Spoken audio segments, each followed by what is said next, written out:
Hola, muy buenas noches a todos. Muchas gracias a los doctores que nos están acompañando y a todos los asistentes a esta charla. Estas son las referencias que utilicé para la charla. El primero es un review que salió hace muy poco, que nos habla de las generalidades. El segundo es un artículo realizado en 2019 que habla de la epidemiología de las complicaciones y un artículo que habla más del diagnóstico y del tratamiento. Y el libro que es de CON para cirugía cardiovascular en el adulto. Inicialmente vamos a hacer una introducción, luego seguimos con la epidemiología, el pronóstico y luego vamos a hablar de la ruptura de la pared libre del ventrículo izquierdo, de la ruptura del septum interventricular, de la ruptura del músculo papilar, vamos a hacer unas conclusiones y por último vamos a hacer un caso clínico. Adicional a esto,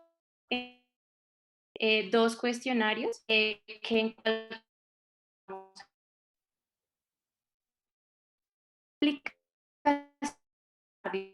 las podemos clasificar en dos grupos de acuerdo a el tiempo en el que ocurren después de este evento primario. En el caso de que estas ocurran de días a semanas, vamos a hablar de que son complicaciones tempranas o agudas, y en caso de que ocurran de semanas a años, vamos a hablar de que son complicaciones tardías o crónicas. Dentro de las complicaciones agudas tenemos tres tipos.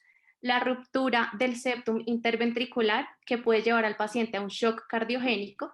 Tenemos la ruptura del músculo papilar o su disfunción, que lleva a una insuficiencia mitral aguda, y tenemos la ruptura de la pared libre del ventrículo, que lleva a taponamiento cardíaco.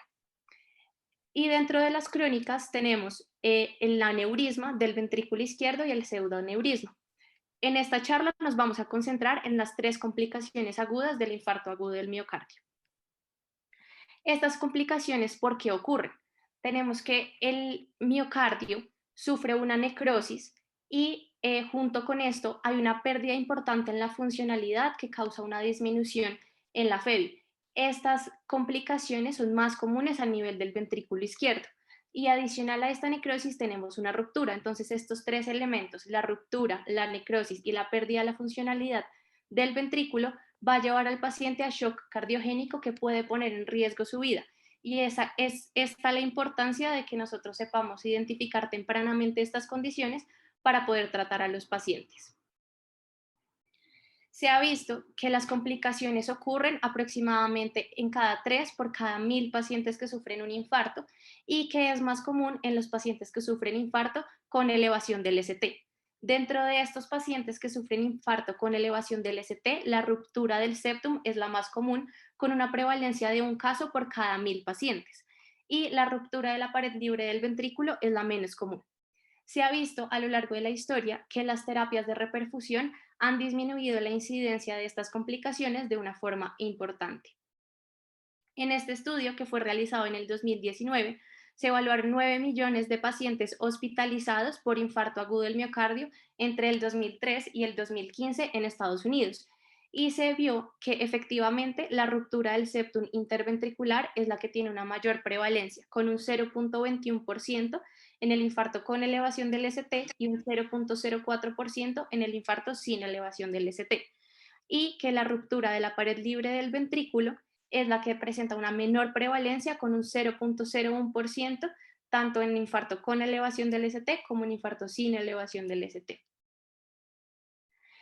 El pronóstico de estas complicaciones es importante, ya que genera alta mortalidad. Se ha visto que las complicaciones pueden aumentar hasta 4 veces la probabilidad de mortalidad intrahospitalaria, y que puede llegar a ser hasta del 42.4% después de un infarto con elevación del ST.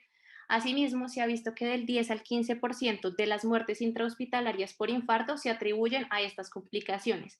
Y adicional a la mortalidad que causa, los pacientes generan shock cardiogénico, pueden generar edema pulmonar agudo y lesión renal aguda con hemodiálisis.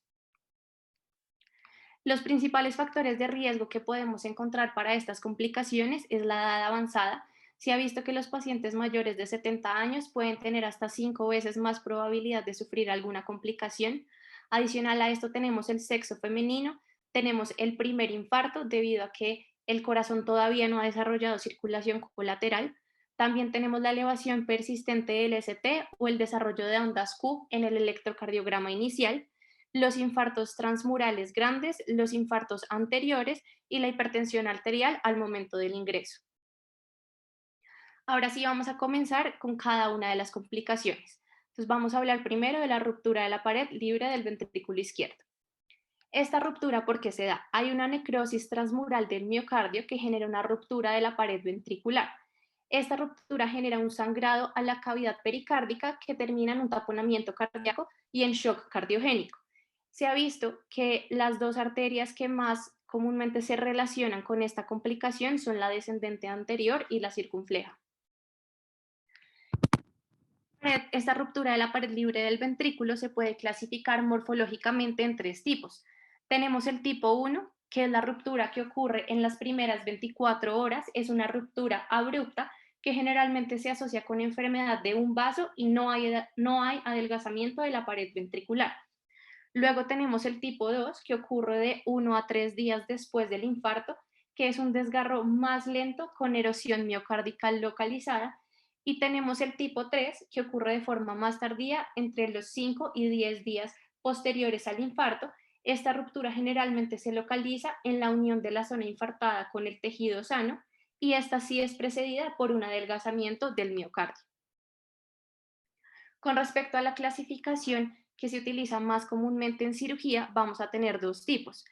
El primer tipo, que es el blowout type, un defecto macroscópico y un sangrado de un volumen importante que causa un taponamiento pericárdico abrupto que lleva al paciente a shock cardiogénico, a paro y a muerte súbita.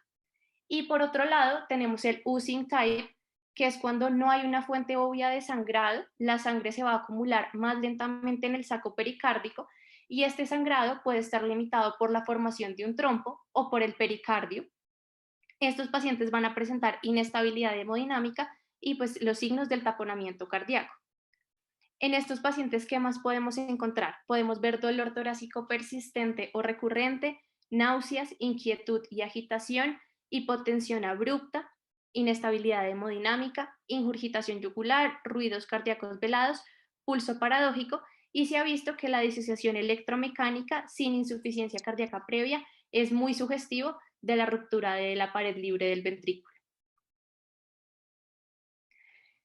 El diagnóstico de esta complicación inicialmente es con la sospecha clínica. A todos los pacientes que tengan un diagnóstico reciente de infarto y que desarrollen inestabilidad hemodinámica se les debe sospechar una complicación y el diagnóstico se confirma mediante el ecocardiograma.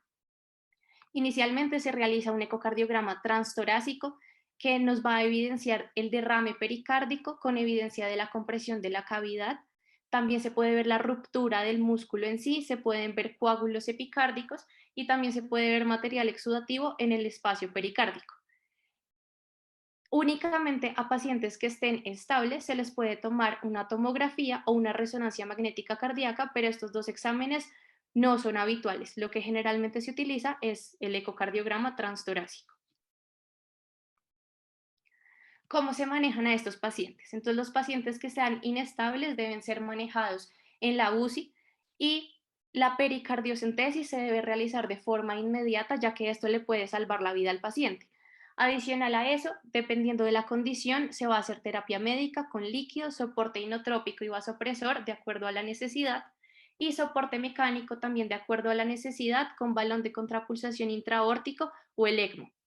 Pero se ha visto que si solo se realiza esta terapia médica, la mortalidad puede llegar a ser hasta del 90%. Es por esto la importancia de la cirugía y porque estos pacientes deben ser remitidos cuanto antes a cirugía. Y los pacientes que estén estables de igual forma deben ser remitidos inmediatamente a cirugía. En la cirugía, el objetivo es cerrar el defecto, prevenir que éste recurra y prevenir la formación de un pseudoneurisma manteniendo la geometría del ventrículo. En esta cirugía, las dos técnicas más utilizadas son la reconstrucción con un parche en la pared del ventrículo izquierdo. Lo ideal es cubrir la región afectada con un parche ya sea pericárdico o prostésico que sea de gran tamaño y este se puede reforzar con pegamento o con suturas.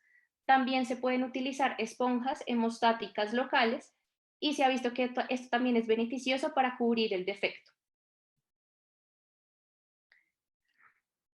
También se ha visto que junto a la reparación del defecto, cuando se realiza revascularización miocárdica concomitante, esto mejora la supervivencia de los pacientes. Listo, ahora seguimos con la ruptura del septum interventricular. La ruptura ocurre en dos picos. El primero es a las 24 horas después de ocurrido el infarto o a los 3 a 5 días posteriores a este evento. El desgarro en el tabique lo que va a generar es un shunt de izquierda a derecha. Esto va a aumentar el volumen y la presión de llenado en el ventrículo derecho, lo cual causa un aumento en la circulación pulmonar y esto termina en una insuficiencia biventricular. Generalmente los vasos que se ven involucrados son la arteria descendente anterior y la descendente posterior. Se ha visto que cuando se involucra la descendente posterior hay un peor pronóstico, ya que la morfología es más compleja, es más difícil de exponer durante la cirugía y se asocia a disfunción del ventrículo derecho. Es importante resaltar que la ruptura no siempre produce un único defecto, ya que en el 30 a 40% de los casos se ha visto que produce una red de canales que atraviesan el septum. Las manifestaciones clínicas son variables, los pacientes se pueden manifestar con un compromiso leve, con una disnea de esfuerzo, hasta el paciente que ya está inestable con shock cardiogénico. Adicional a esto, pueden presentar dolor torácico, disnea, signos y síntomas de falla cardíaca. En estos pacientes el edema pulmonar es menos común. Algo importante al examen físico es un soplo holosistólico fuerte nuevo, que se escucha sobre todo en el borde esternal izquierdo y también el frémito palpable. El diagnóstico igualmente se realiza con el ecocardiograma. El ecocardiograma nos va a permitir evaluar la función de los ventrículos, evaluar la localización, el tamaño del defecto y el grado del shunt izquierda-derecha. Inicialmente se utiliza el ecocardiograma transtorácico, pero en caso de que no se pueda visualizar bien el defecto o no haya certeza con respecto al diagnóstico, se solicita un ecocardiograma transesofágico. Los pacientes que estén inestables deben ser manejados en la UCI.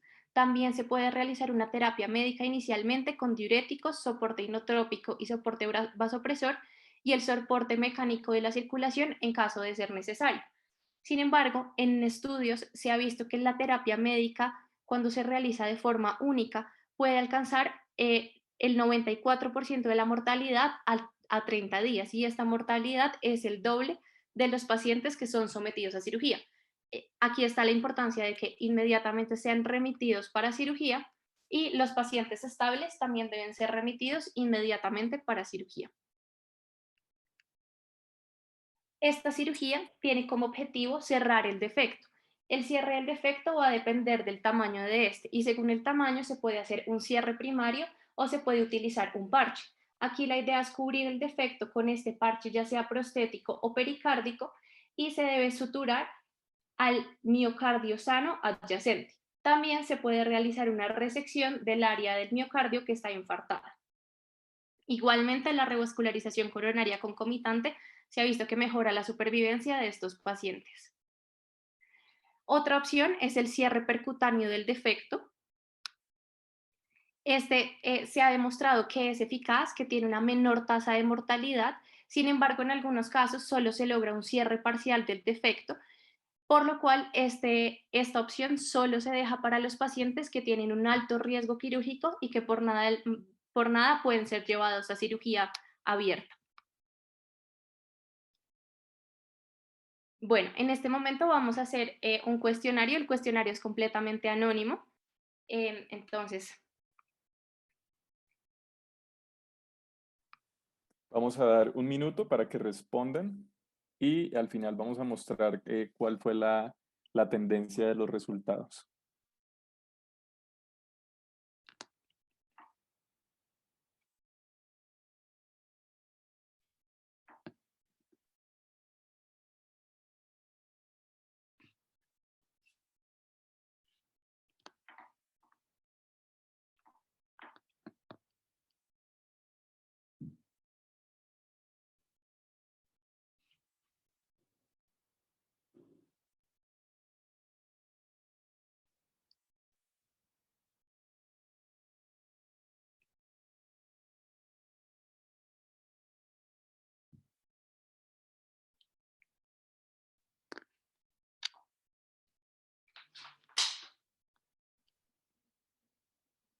Muy bien, ya terminamos la encuesta. Vamos a ver los resultados.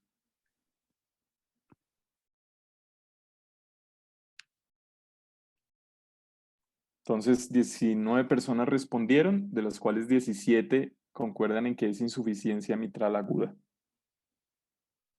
Listo, Entonces, entonces, ahora vamos a ver qué sucede con la ruptura de los músculos papilares. Esta ruptura generalmente ocurre 2 a 7 días después del infarto agudo del miocardio. Lo que sucede es que hay una necrosis del músculo papilar. Esta necrosis puede ser parcial o completa y lo que va a generar es una regurgitación mitral aguda severa, que lleva al paciente a un edema pulmonar agudo que pone en riesgo su vida. Recordando un poco acerca de la anatomía, el aparato subvalvular mitral va a estar compuesto por dos músculos papilares. Tenemos el músculo anterolateral, que va a estar irrigado por la arteria descendente anterior y por la circunfleja, y tenemos el músculo posteromedial, que va a estar irrigado por la arteria descendente posterior. Debido a que el músculo posteromedial tiene una irrigación única, es decir, solo por una arteria, este es más susceptible de ruptura. Se ha visto que la ruptura del músculo papilar posteromedial ocurre de 6 a 12 veces más frecuentemente que la ruptura del músculo anterolateral. Y en consecuencia a esta ruptura, vamos a ver que la comisura posterior y los segmentos A2, A3, P2 y P3 de la válvula mitral son los que se ven involucrados en la insuficiencia. Las manifestaciones clínicas de estos pacientes van a depender de la severidad de la regurgitación mitral. Se ha visto que cuando ocurre una ruptura completa, los pacientes presentan un edema pulmonar agudo, shock cardiogénico y muerte. Y otros pacientes pueden presentar angina, un nuevo soplo holosistólico o un precordio hiperactivo. Esta patología se diagnostica inicialmente con la radiografía de tórax, que nos va a confirmar el edema pulmonar agudo, y nuevamente con el ecocardiograma. En caso de que el eco transtorácico no sea suficiente para definir el diagnóstico, se realiza un eco transesofágico. Los hallazgos que podemos encontrar es el músculo que se desgarró puede encontrarse flotando entre las cavidades, ya sea ventrículo izquierdo o aurícula izquierda. También se puede ver la regurgitación mitral como tal y se pueden ver las valvas de mitral que están lesionadas. Los pacientes inestables van a necesitar un manejo en la UCI. El manejo del edema pulmonar agudo es importante. De igual forma, también se puede hacer terapia médica y soporte mecánico de la circulación en caso de que esto sea necesario. Sin embargo, el manejo médico tiene una altísima mortalidad, por lo cual los pacientes deben ir inmediatamente a cirugía. Y los pacientes estables, de igual forma, van para cirugía. La cirugía se puede hacer reemplazo de la válvula mitral o reparo de esta. Esta decisión va a depender de varios factores. Inicialmente se puede tener en cuenta la extensión de la ruptura del músculo papilar. Si estamos frente a una ruptura total con prolapso, se prefiere el reemplazo. En cambio, si estamos frente a una ruptura que es parcial o incompleta, se prefiere el reparo valvular. Otros factores que también influyen en esta decisión son la experiencia del equipo de cirugía cardiovascular, la condición general del paciente y la necesidad de disminuir las lesiones isquémicas futuras, minimizando los tiempos de pinza. Entonces, también de esto va a depender la elección de la técnica quirúrgica. También se ha visto que estos pacientes, cuando se realiza revascularización coronaria concomitante, hay una mejoría en la supervivencia. Otra opción es realizar el abordaje percutáneo. En este, el método borde con borde es el más utilizado, pero actualmente solo se recomienda para pacientes que estén en estado crítico, que no sean aptos para cirugía por alto riesgo quirúrgico, o pacientes que tengan insuficiencia mitral grave por disfunción del músculo papilar, más no por su ruptura, y que continúan con inestabilidad hemodinámica. Listo, Juanpa, entonces yo creo que podemos lanzar ahí el otro quiz.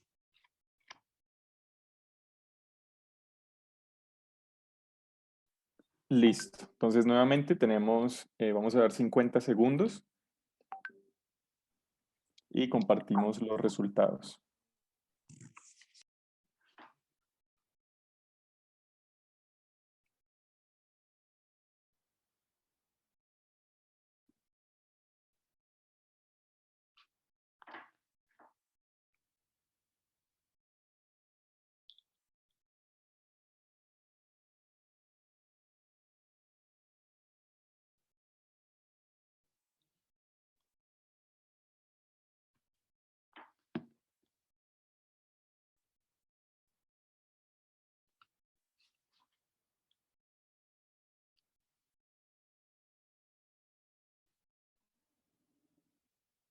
Muy bien, entonces vamos a terminar la votación y vamos a ver los resultados.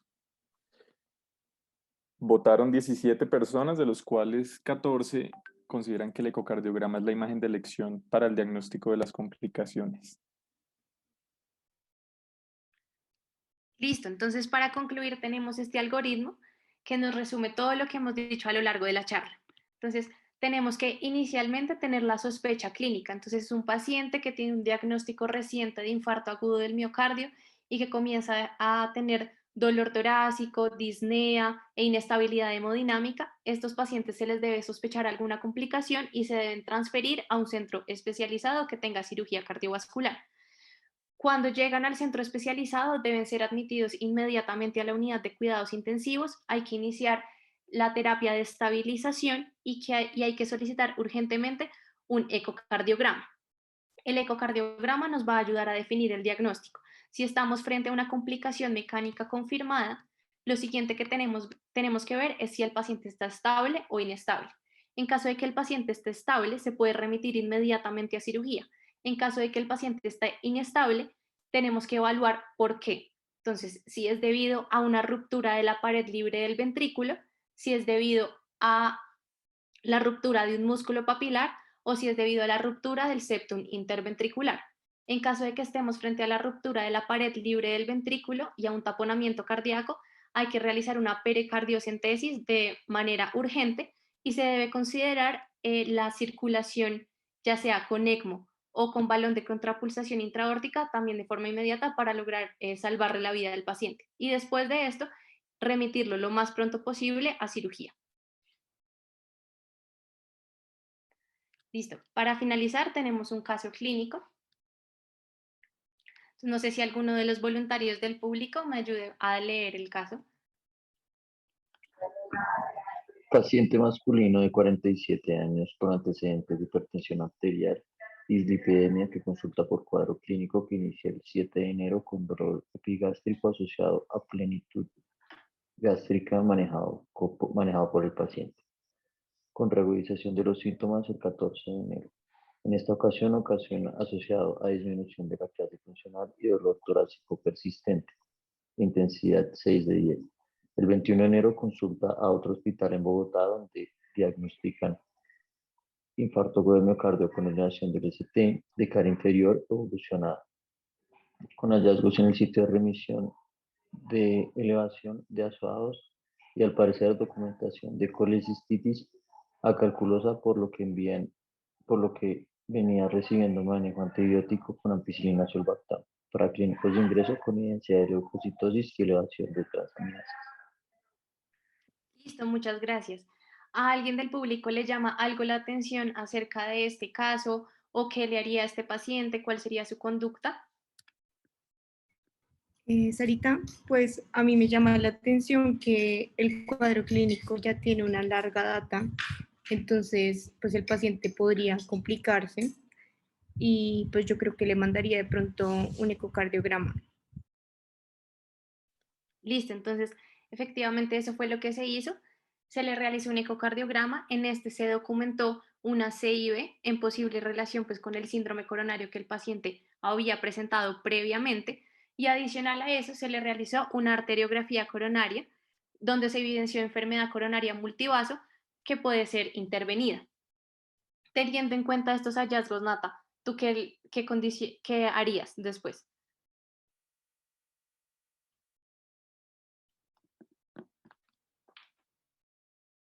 Sarita, qué pena, ¿me puedes repetir? Es que se me trabó. Que teniendo en cuenta los hallazgos encontrados en el eco y en la arteriografía, ¿cuál sería tu conducta a seguir?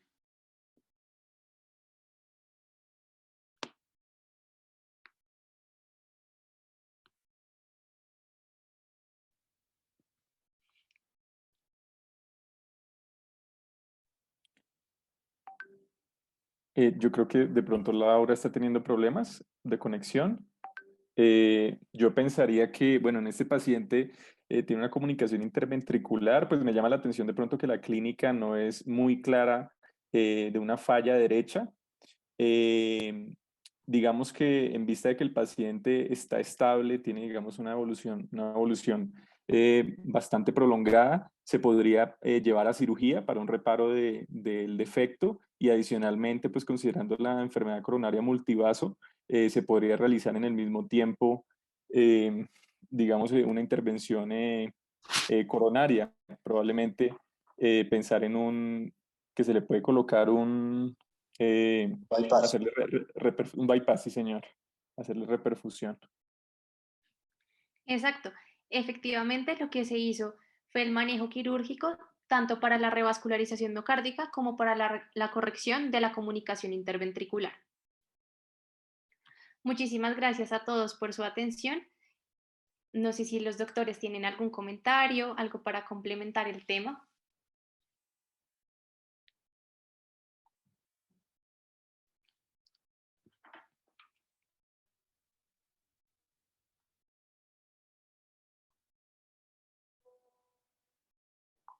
Doctora Ara, ¿me escucha?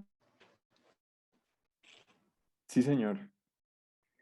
Doctora Sara, mucho gusto. Mi nombre es Carlos Obando, de la Fundación Cardio Infantil. Quería felicitarla por la presentación, una presentación muy agradable y muy sencilla, los conceptos expuestos de una manera clara y sencilla.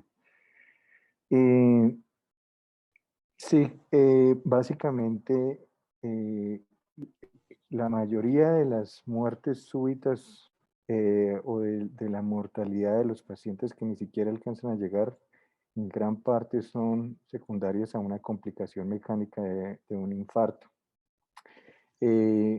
Muchos de los pacientes, digamos, ni siquiera alcanzan a llegar a la consulta cuando han tenido un episodio de infarto y desarrollan una ruptura aguda en menos de un día. Esos son pacientes que seguramente quedan como muertes súbitas y ni siquiera se llegaron a estudiar en un servicio de cardiología o de cirugía cardiovascular. Cuando llegan estos pacientes, la mayoría de las veces presentan condiciones clínicas dramáticas. Es muy difícil ver un paciente con una ruptura libre de la pared ventricular hemodinámicamente estable. En ocasiones, los pacientes podrían, entre comillas, considerarse en condiciones relativamente estables y esos son pacientes que tienen una ruptura transmural, pero el desgarro externo es pequeño, de tal manera que inicialmente hay una salida digamos, un chorro de sangre, se forman coágulos y además el pericardio tiene una sorprendente capacidad para adherirse y contener y quizá los ve uno relativamente estables. Pero la mayoría de las veces son pacientes que llegan en condiciones in extremis en un cuadro de taponamiento cardíaco y es una real urgencia médica. Los pacientes con comunicación interventricular varían mucho, son extremos. Usted puede ver pacientes que relativamente están compensados a pacientes en los que hay, por otro lado, un choque cardiogénico severo y un estado de edema pulmonar de bajo gasto, digamos, por el otro extremo. El manejo médico depende mucho de la condición clínica del paciente. El manejo quirúrgico, pues siempre está indicado, pero digamos que el momento de la intervención puede variar y eso dependiendo de la condición del paciente. ¿Y esto por qué? De hecho, hay estudios que muestran cómo hay una curva en la mortalidad que es ascendente, digamos, en la fase hiperaguda de la ruptura, meter el paciente a cirugía se asocia a un incremento progresivo de la mortalidad y hay estudios que muestran cómo cuando los pacientes se logran mantener, vigilar en una unidad de cuidado intensivo y mantener con el manejo médico en una condición clínica estable, la mortalidad quirúrgica de ese paciente disminuye después de la primera semana. Entonces, el tema de si meter de emergencia tan pronto se diagnostica una CIB a cirugía o de estabilizarlo, observarlo y llevarlo en un momento diferido a cirugía, pues depende de cada paciente. ¿Y qué es lo que pasa? ¿O por qué es importante eso? Porque cuando se produce o una ruptura libre o una ruptura del septum interventricular, se produce en ocasiones, digamos que hay dos grandes categorías. Una es una ruptura que deja un orificio bien definido, con bordes relativamente reconocibles, eh, y otra es una destrucción tisular extensa. Haga de cuenta como si el septum o la pared quedara llena de sinusoides con filtraciones por todo lado, con un tejido que es en extremo friable, y bajo esas condiciones intentar corregir colocando un parche, poniendo puntos, fijando una estructura protésica a esa pared destruida es muy, muy difícil. Es en esos casos en los cuales el contemporizar un poco el procedimiento permite que se disminuya un poco la calidad o el grado de friabilidad y de fragilidad del tejido, y permita hacer una corrección diferida, teniendo un sustrato más firme sobre el cual anclar cualquier tipo de prótesis o de tejido que uno utilice para sellar el defecto. ¿Y cómo hacer para mantener vivo un paciente con una complicación mecánica que se está deteriorando y que tiene un defecto en extremo grande, que uno piensa que es de esas variedades en las cuales hay una gran destrucción tisular? Esos pacientes, la mejor opción es probablemente estabilizarlos con un sistema de soporte vital extracorpóreo. Entonces, hoy en día contamos con diferentes tipos de tecnologías. El más fácil, el más asequible es un dispositivo de oxigenación con membrana extracorpórea que permite estabilizar al paciente, estudiarlo, darle tiempo para que se organice el tejido tal como estaba explicando, y llevarlo en condiciones, entre comillas, más óptimas a cirugía, sin disfunción orgánica multisistémica, con plan de una corrección definitiva. No es tan extraño que suceda eso, y nos ha tocado en algunas oportunidades hacer eso para rescatar pacientes que de lo contrario estarían perdidos. Y para finalizar y no aburrirlos más, la ruptura papilar, la ruptura del músculo papilar genera siempre una insuficiencia valvular mitral aguda, usualmente masiva, y esos pacientes siempre están en un estado de bajo gasto, de choque cardiogénico, y,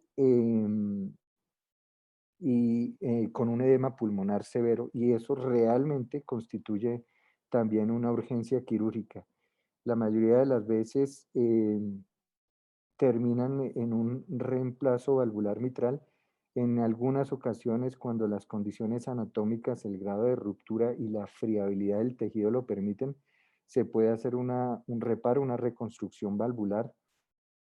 También quizá es importante tener en cuenta la presencia o no de la cardiopatía isquémica, qué tan remodelado está el ventrículo, qué tan severa es la enfermedad isquémica crónica que tiene ese paciente, porque son todos factores que se deben tener en cuenta a la hora de decidir si reemplazar o reparar una válvula mitral. Digamos que desde el punto de vista estadístico, la gran mayoría de las válvulas terminan en reemplazo, y las que tienen unas condiciones anatómicas que lo permiten, con rupturas incompletas, que no haya una remodelación severa del ventrículo y que los tejidos no estén en exceso friables, se podría optar por una técnica de preservación valvular. No sé si tengan alguna pregunta desde el punto de vista quirúrgico que podamos ilustrarles. Doctor Obando, muchísimas gracias por su intervención. Sí, señor, tenemos algunas preguntas. Entonces, la primera es, en la ruptura de la pared ventricular o en los diferentes defectos, ¿qué tipo de parche se prefiere, prostético o pericárdico? Se pueden utilizar de los dos.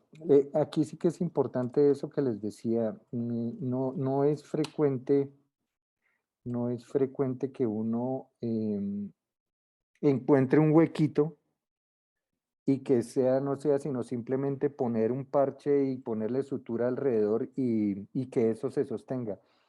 En realidad lo que uno encuentra es un orificio o una ruptura, un desgarro con todo el tejido alrededor, también con mayor o menor grado de destrucción, y es un tejido en extremo friable que hace que fijar un parche así externo sea un poco o sea difícil. En ocasiones no se puede hacer eso, sino que toca hacer una técnica tipo restauración ventricular, que básicamente lo que hace uno es utilizar como unas felpas grandes de tejido, que esos usualmente son de teflón, en el cual uno hace como sándwiches, usted coloca un punto en la felpa, un punto grandísimo en la pared ventricular, otro sale al otro lado del defecto, vuelve y coge la felpa, vuelve y se devuelve. Una sutura como, no sé si alguna vez han escuchado, parecida a guardia griega o guardia pretoriana, una técnica así. Y cuando uno ajusta la sutura, eso aproxima las paredes del ventrículo queda como el ventrículo como un sándwich presionado y asegurado por las felpas gruesas de tejido. Se hacen dos líneas de sutura, quizá eso es más probable que se sostenga que simplemente colocar un parche externo con una sutura sobre ese tejido tan friable. También uno se ayuda frecuentemente a algunos tipos de sellantes o esos sellantes biológicos o hemostáticos son literalmente pegantes que ayudan a a lo que uno coloca se sostenga más. Em, la colocación de simples parches externos puede asociarse a filtraciones tardías y el paciente puede llegar después con un pseudoaneurisma y nuevamente tener una complicación y requerir algún otro tipo de intervención.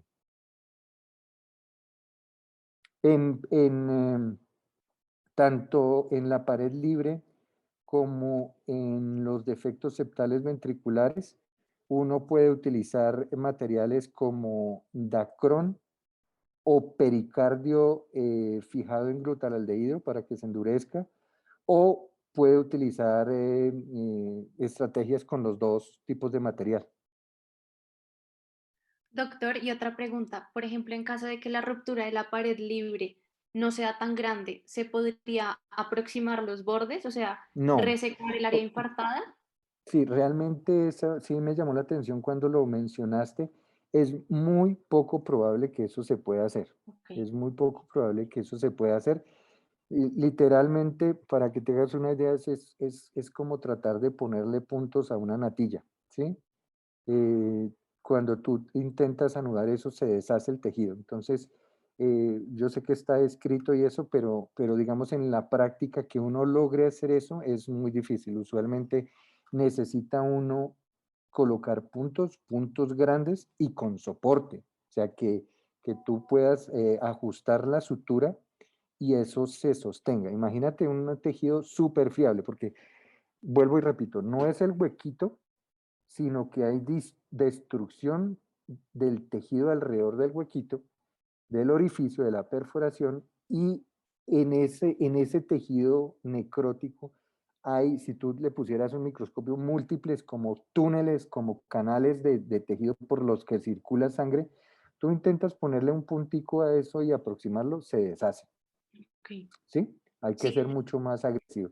Y además estamos hablando de un ventrículo, un corazón en circulación extracorpórea. Tan pronto tú le reperfundas ese corazón y arranque a latir y empiece a contraerse con fuerza, si tú solo hiciste punticos superficiales, te lo aseguro, se despedaza. Sí. Listo, doctor, muchas gracias. Doctor, con respecto a ese tema me llama la atención, digamos, ese tejido necrótico en algún momento se puede reemplazar, es decir, retirar ese tejido y dejar únicamente, digamos, las demás cosas, o igual siempre se deja el tejido ahí. Sí, no, digamos, digamos, si usted está en esa situación, pues usted puede ver literalmente mm, trozos de tejido que se desprenden, se hace un desbridamiento del tejido y usted trata de utilizar los bordes de tejido de mejor calidad que le permitan. Tampoco, pues uno no puede literalmente en un corazón o en un ventrículo coger y hacer una resección radical hasta que encuentre tejido. Es muy difícil en el contexto agudo hacer eso. Es totalmente diferente al contexto de una restauración ventricular de un aneurisma crónico o algo así. En el contexto agudo, mucho de ese tejido que se ve inflamado, que se ve friable, es viable, ¿sí? Entonces básicamente lo que desde el punto de vista quirúrgico es simplemente la extensión del reparo del anclaje de los parches es colocar el parche con suturas en tejido de la suficiente consistencia que lo sostenga. Y eso se hace mirándolo, palpándolo y la experiencia.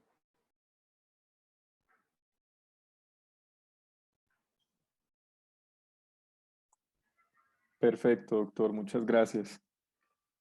No sé si alguien del público quiera compartir alguna pregunta o de pronto el doctor Senosiaín o el doctor Calixto que también nos acompañan quieran hacer alguna intervención, también es muy bienvenida.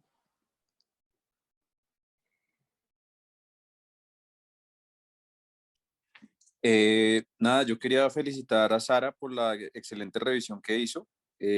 Como dijo el doctor Obando, fue una revisión, digamos, corta, con los términos muy bien definidos y creo que fue pues una presentación excelente. Entonces, felicitaciones, Sara. Muchas gracias, doctor. Bueno, pues yo también quería felicitar a Sara. Me parece que la presentación estuvo muy bien hecha. De pronto le añadiría algo que dijo el doctor Obando. Pues yo no me voy a meter tanto en la parte quirúrgica. Me gustaría como darle la importancia de la parte de pronto prequirúrgica en la identificación de los pacientes que nos llegan al servicio de urgencias. Siempre intentaría identificar rápidamente el infarto y pues llevarlos a la terapia pues que necesiten en ese momento, que puede ser pues el PSI o la terapia trombólica. Esto, pues, la importancia se la doy a que, pues, en la, terapia, en la era pretrombólica, antes de, pues, de que existieran, pues, todos estos tratamientos que hay en este momento, la mortalidad que existía por ese tipo de complicaciones podría ser del 1 al 2%, o sea, en los pacientes general que llegan al servicio de urgencias. En este momento, con la terapia trombólica, solo es el 0.2% de los pacientes que llegan a urgencias y que siguen vivos, los que al final terminan pues, muriendo por una complicación mecánica. Creo que eso sería lo único que le añadiría. Sí, Gracias, doctor. es fundamental, o sea, este tipo de complicaciones prácticamente son el reflejo de lesiones transmurales, ¿sí? Y la estrategia de la reperfusión temprana definitivamente cambió la historia natural y la evolución de este tipo de enfermedad isquémica aguda. Antes, como dice el doctor Calixto, estos pacientes que se dejaban evolucionar sin ningún tipo de estrategia para minimizar la extensión, la severidad del infarto, pues terminaban en una complicación mecánica del infarto. Esto sí ha sido uno de los logros grandes de la medicina y en la introducción de la terapia de reperfusión temprana y tanto médica con la trombolisis como hoy en día el gol estándar que es la reperfusión temprana por intervencionismo percutáneo. De ahí la importancia del diagnóstico inmediato. Doctor, se me ocurrió otra última pregunta. Con respecto al abordaje percutáneo que hay para el cierre del tabique interventricular, ¿qué tan frecuente se realiza o en su experiencia qué ha visto con respecto a este abordaje percutáneo?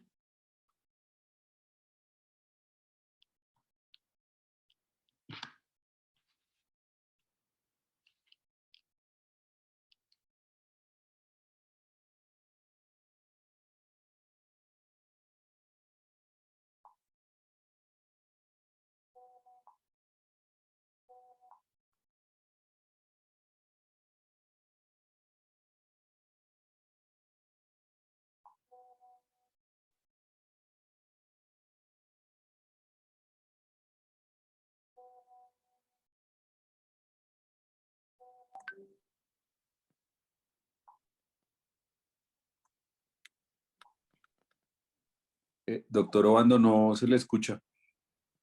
Ay, perdón, yo no sé, llevaba como 2 minutos hablando. ¿Ahí me escuchan? Sí, Sí, señor. doctor. Sí.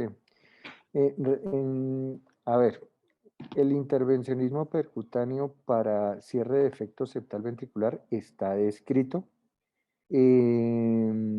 Digamos que no es el gol estándar del tratamiento en esta condición y básicamente digamos que